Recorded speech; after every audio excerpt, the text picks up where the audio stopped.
Last thing, list comprehension syntax. I put this here because, especially in our code examples, we're going to see this sometimes. This is a quirky aspect of Python. Some languages have things like this. I will tell you that you don't typically see this, but you'll see it often enough where you'll go, what is that? What is that doing? I'm confused by the syntax. And then you'll remember, oh, wait, list comprehension syntax is a thing. It is the idea of creating a list programmatically in a single line of code. So we're going to see in a moment, it looks like a combination of a list, a for loop, and even an if statement, depending on whether you're looking at the full syntax. Okay. There's actually additional, this is not the full syntax, but this is good enough for us. Okay. And what this is doing is creating a for loop, right? For X in range 9. Right? And that will do the for loop. But then each time through the loop, whatever's in value, it will do that calculation and then append it to a list. And then when the loop is done, it will assign that list to the variable. So the list is constructed iteratively. Putting a variable in front allows you to save it. So, for example, right? I in range 1 to 11 will create the list 1, 2, 3, 4, right? To 10. No, to 10. And if you want to see that, you can just put it in here, right?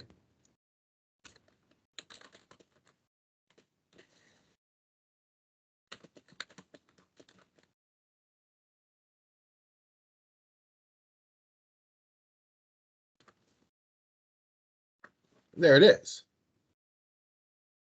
What about this next one? A times X for X in that. Well, let's see. List 2 equals bracket A times 4X in 1, 5, 6, 2, 2, 1, 4. Right? Oh, what I do wrong? A is not defined. Oh, I did it backwards. Take 2.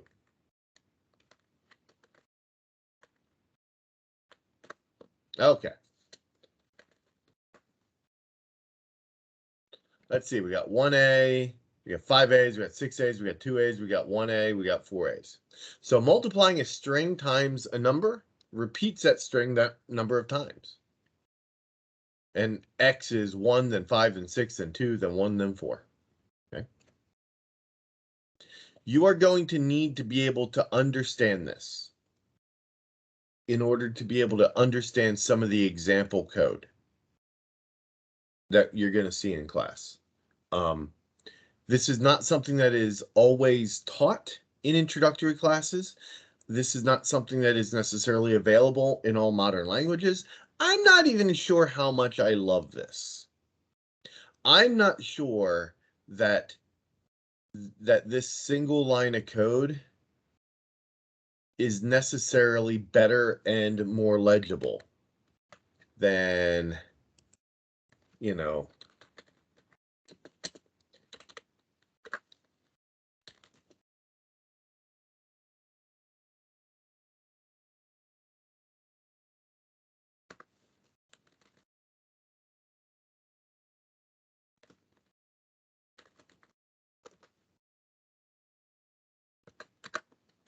I'm not sure that this line is more legible than these 3 lines.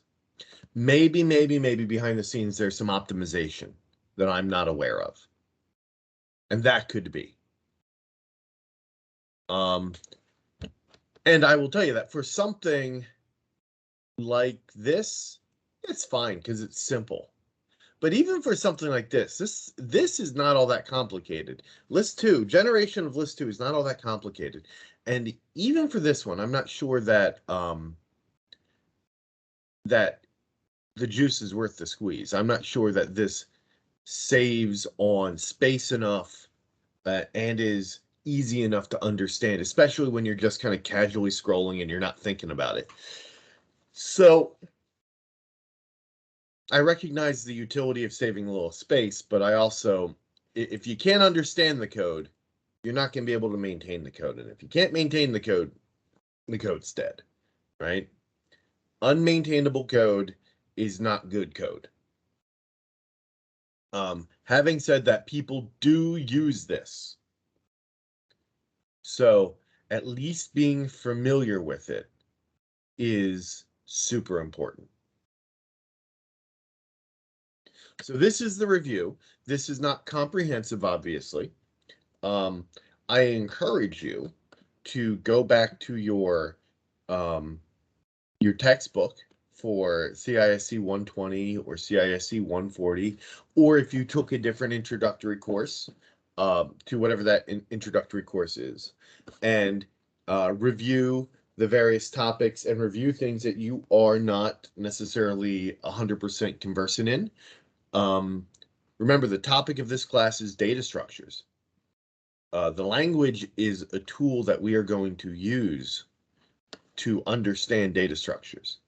So if you don't feel at least comfortable in Python, you are going to be very busy trying to understand the code that's on the screen. And as such, you're not going to be able to attend to the actual content that is being taught. The analogy I use for this is that you're trying to understand poetry in Mandarin. Poetry is always hard. Poetry is hard in your own language. If you don't speak the language, if you don't speak Mandarin, it's going to be impossible. So this is an attempt to get you to review and to just show the important aspects of the language that I'm going to expect you to be able to understand and use at a semi-fluent level in order to move forward. Aspects of this class will continue to teach these things, to reinforce these things. I do not expect you to be an expert programmer coming in, but you need to be able to at least look at code and understand it and generate some novel solutions. And we will work on all the rest as we go forward.